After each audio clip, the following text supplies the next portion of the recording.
आज के इस वीडियो में मैं गेम प्ले टेस्ट करने वाला हूँ 2026 के एक और मोस्ट अवेटेड गेम का, जो कि है 007 फर्स्ट लाइट। देखते हैं कि ये गेम RTX 3050 में कौन कौन सी ग्राफिक सेटिंग्स तक प्लेएबल है। वैसे मेरे पास यहाँ पर Asus TUF A15 है। लैपटॉप के सारे स्पेसिफिकेशंस अभी आपको स्क्रीन में भी दिख रहे होंगे और टाइटल और डिस्क्रिप्शन में भी डिटेल स्पेसिफिकेशंस मेंशन्ड है। गेम प्ले में सारी ग्राफिक सेटिंग्स भी करके दिखाने वाला हूँ विद एंड विदाउट अपस्केलिंग। मैं आपको रॉ परफॉर्मेंस भी दिखाऊंगा। और एक स्पॉइलर पहले दे दूं कि RTX 3050 यूजर्स आपके लिए एक बैड न्यूज है गेम में, जो कि आगे आपको पता चलेगी। सबसे पहले आपको इस गेम की सारी प्रीसेट ग्राफिक सेटिंग दिखा देता हूँ। यहाँ पर जो है इस गेम में कोई भी प्रीसेट ग्राफिक सेटिंग है ही नहीं। यहाँ पर मैनुअली आपको सारी ग्राफिक सेटिंग्स को खुद से एडजस्ट करना पड़ेगा।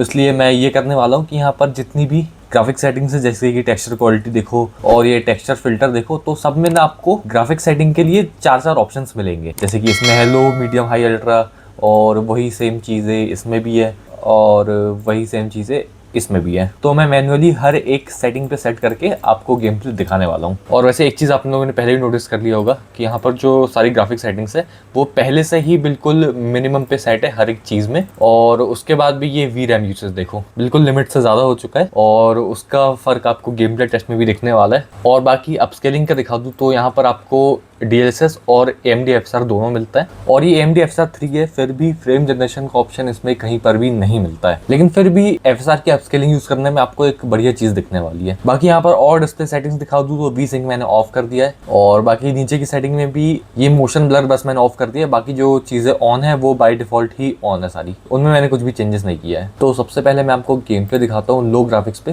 यहाँ पर आप देख सकते हो जो सारी चीजें वो बिल्कुल लो पे सेट है। और सबसे पहले आपको रॉ परफॉर्मेंस दिखाता हूँ, तो अपस्केलिंग को भी ऑफ कर देता हूँ। अभी आप गेम प्ले देख रहे हो लो ग्राफिक्स पे और अपस्केलिंग ऑफ है। बाकी FPS आप देख सकते हो 30-32 इतने ही आ रहे हैं। हाँ, ये गेम बहुत ज़्यादा GPU इंटेंसिव है। GPU यूसेज आप देख सकते हो बिल्कुल 100% पे हो रहा है, और वहीं CPU यूसेज ऐसा कुछ ज़्यादा नहीं हो रहा है। बाकी अभी अपस्केलिंग भी ऑन करेंगे तो आपको कुछ नई चीज़ें दिखेगी।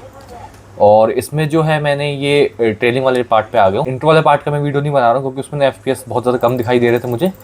कई गेम्स में ऐसा रहता है कि इंट्रो में FPS कम आते हैं, और फिर जब गेम आप आगे बढ़ो तो फिर उसमें FPS ठीक आते हैं।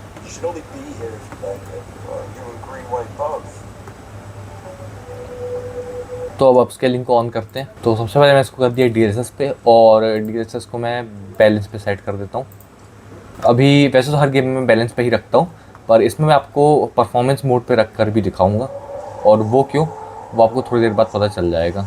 अब अपन को कार चलाने मिल गई है एस्टन मार्टिन, जेम्स बॉन्ड की फेवरेट। और वैसे 40 FPS का राउंड आ रहे हैं विथ DLSS, अराउंड 10 FPS का डिफरेंस आया है। और अब वापस FPS 35 आ रहे हैं। अरे भाई जाना कहाँ है, मैप तो कहीं आ ही नहीं रहा। वो के रास्ता मिल गया है।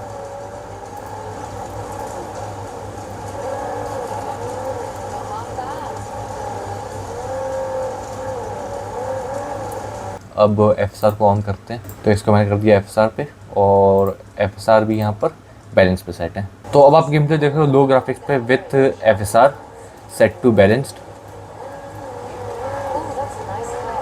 और FSR में आप देख सकते हो कि DLSS से ज़्यादा FPS मिल रहे हैं। वैसे तो इस गेम में फ्रेम जनरेशन सपोर्टेड नहीं है FSR 3 के थ्रू भी, लेकिन फिर भी FPS देख के लगता है कि शायद फ्रेम जनरेशन सपोर्टेड है, क्योंकि अभी देखो 60 भी क्रॉस कर गया FPS।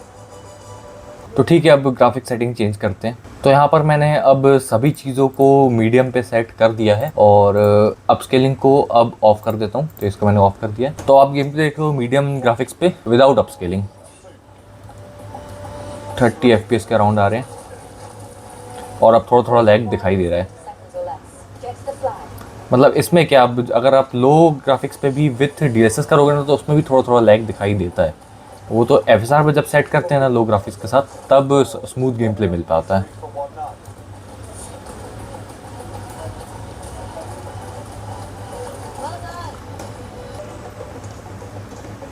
अब आप स्केलिंग को ऑन करते हैं। ये कर दिया मैं DLSS ऑन, और अब इसको मैं सेट कर देता हूँ परफॉर्मेंस मोड पे। और आप देख सकते हो परफॉर्मेंस में भी कितने कम ही FPS आ रहे हैं। अब थोड़ा थोड़ा स्टटर लैग मिल रहा है गेम में। अभी FSR कर दूंगा तो फिर गेम स्मूथ हो जाएगा। अब अपस्केलिंग को सेट करते हैं FSR पे, और FSR को भी कर देते हैं परफॉर्मेंस में। अब आप देख सकते हो बिल्कुल स्मूथ गेम प्ले मिल रहा है।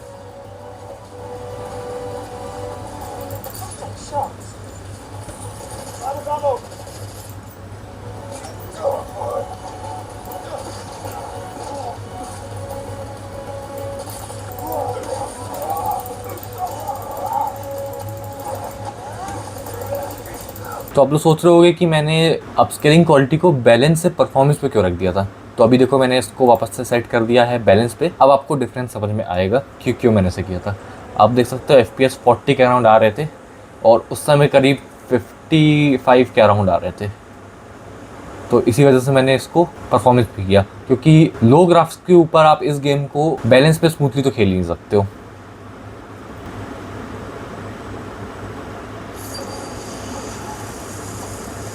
तो अब सबको मैंने कर दिया है हाई पे, और अब जो है मैं अपस्केलिंग को ऑफ कर देता हूँ। ये मैंने अपस्केलिंग को ऑफ कर दिया। तो अब आप गेम प्ले देख रहे हो हाई ग्राफिक्स पे विदाउट अपस्केलिंग, और FPS अब 1920 ऐसे आ रहे हैं।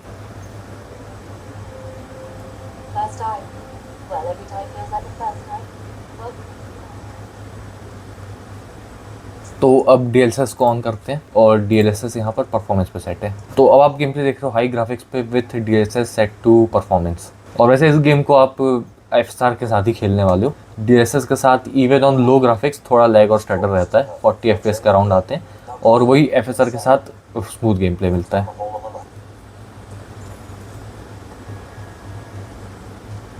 तो अब जो है FSR को ऑन करते हैं और FSR सेट है यहाँ पर परफॉर्मेंस पे।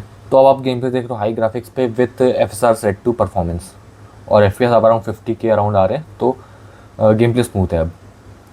तो वन फिर से आ चुके हैं एडवांस ट्रेनिंग पे, और रैम यूसेज भी आप देख सकते हो काफ़ी हाई है। क्योंकि आप देख सकते हो कि जब परफॉर्मेंस मोड पे अपस्केलिंग को सेट किया है तब FPS का ये हाल है। अगर अभी बैलेंस पे सेट कर देता तो लैग बहुत ज़्यादा होता। और इसमें भी अगर आपको लग रहा है कि प्लेएबल है गेम, तो ऐसा बिल्कुल भी नहीं है, लैग स्टटर बीच बीच में आता रहता है। तो अब जो है ग्राफिक सेटिंग को चेंज करते हैं। तो अभी बस मैंने टेक्सचर क्वालिटी को ही अल्ट्रा पे की है, और अब आप देख सकते हो लैग इतना हो रहा है कि मैं दूसरा ऑप्शन में क्लिक कर रहा हूँ तो वो ऑप्शन ही नहीं खुल रहा है। बिल्कुल 6-7 FPS ऐसे आ रहे हैं। स्क्रॉल कर रहा हूँ माउस से तो स्क्रॉल भी इतना लेट हो रहा है। अब ऐसे लैग के साथ तो मैं आपको अल्ट्रा में गेम प्ले नहीं दिखा सकता। अब ग्राफिक सेटिंग में अल्ट्रा पे नहीं सेट कर पा रहे RTX 3050 में, तो खेलने की तो और दूर की बात है। अब एट लास्ट वर्डिक्ट पर आए तो 007 फर्स्ट लाइट को RTX 3050 में खेलने की सबसे बेस्ट सेटिंग रहेगी low graphics with AMD FSR set to balance. अगर DLSS भी ऑन रखोगे तो आपको थोड़ा थोड़ा लैग और स्टटर मिलेगा, पर FSR के साथ स्मूथ गेम प्ले मिल जाएगा। और हाँ, आप मीडियम पे भी खेल सकते हो, लेकिन उसके लिए फिर आपको FSR को परफॉर्मेंस पे सेट करना पड़ेगा। अब उससे ये होता है कि जो टेक्सचर्स रहेंगे ना वो आपको थोड़े ग्रेडी से दिखेंगे, तो मुझे तो वो चीज़ अच्छी नहीं लगती। तो उससे बेटर मैं पसंद करूंगा कि मैं लो पे ही खेल लूँ और FSR को बैलेंस पे रख लूँ, वो मुझे ज़्यादा बेटर लगता है। बाकी हाँ, आप में से कुछ लोग सोच रहे होंगे कि बस अब RTX 3050 का अंतिम टाइम आ गया, अब ये गेम्स नहीं चला सकता। तो ऐसा बिल्कुल भी नहीं है। 4GB वाला RTX 3050 अभी भी कैपेबल है सारे गेम्स को एक अच्छी डिसेंट ग्राफिक सेटिंग्स पे चलाने के, लेकिन उस गेम की ऑप्टिमाइजेशन अच्छी होनी चाहिए, और 007 फर्स्ट लाइट की ऑप्टिमाइजेशन अच्छी नहीं है। अभी कुछ दिनों पहले मैंने फोर्जा होराइजन 6 का गेम प्ले टेस्ट भी डाला था। अगर आप उसमें जाकर देखो तो उस गेम की ऑप्टिमाइजेशन बहुत अच्छी है। इवन लोएस्ट ग्राफिक सेटिंग में भी वो गेम काफी अच्छा दिखता है, और इस 4GB वाले RTX 3050 में तो वो गेम मिड ग्राफिक सेटिंग में विदाउट अपस्केलिंग स्मूथली चल रहा था। तो ये होता है ऑप्टिमाइजेशन। अगर गेम अच्छे से ऑप्टिमाइज्ड है तो RTX 3050 काफी कैपेबल है गेम को एक अच्छी ग्राफिक सेटिंग में चलाने के। बाकी आज की वीडियो में इतना ही रखते हैं। ऐसे किसी और गेम का गेम प्ले टेस्ट आपको देखना हो जरूर से मुझे कमेंट सेक्शन में बताना, और फिर मिलूंगा आपसे ऐसे किसी और वीडियो में। तब तक के लिए वीडियो को लाइक करें, शेयर करें और चैनल को सब्सक्राइब जरूर करें।